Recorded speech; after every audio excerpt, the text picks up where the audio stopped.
off the lights and prepare to be scared by these 7 terrifying and unsettling true ghost stories. From a little girl in a yellow dress that only appears at night to a policeman who encounters a strange and unexplainable case that's decades old. And just who is the little boy with no eyes that haunts a terrified family? Settle in for some creepy tales of paranormal encounters. Ready? Then let us begin.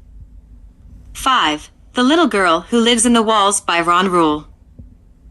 When my wife and I bought our first house, an old Victorian style built in the 50s, almost every night we heard what sounded like a kid's footsteps running down the upstairs hallway and other random sounds.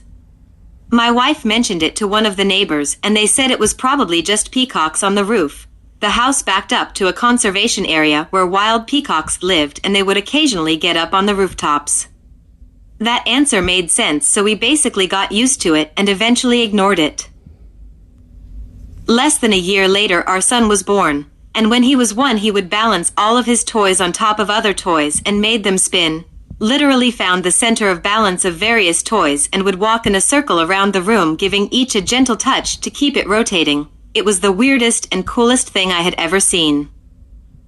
When he was 2 or 3 we would hear him talking in his room at night, and one night I asked who he was talking to.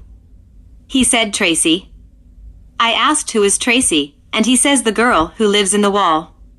She's usually nice, but sometimes she scares me. He described a girl with brown hair and a yellow dress who would play with him sometimes, and occasionally wake him up at night, but he didn't seem bothered by any of it, just startled sometimes. He would talk about her once in a while, but it wasn't a common occurrence. A couple years later we had added on to the house and moved the master bedroom downstairs, switching the kids' rooms around. Our youngest was now in his old room, and about ready to transition from crib to toddler bed. She had always been a sound sleeper, but she cried almost every night in that room. Her first night in the toddler bed we heard a loud thud followed by screaming and rushed into the room. Thinking she had fallen out of bed, she was on the other side of the room. Got her calmed down and back to bed, and it happened again the next night, so we ended up switching the kids' rooms back and they were fine. We looked up the history of the house but didn't find anything about any missing little girls or anyone with the name Tracy that had lived there. Eventually our son stopped talking about her, and a few years later I ended up taking a job with another company and we moved.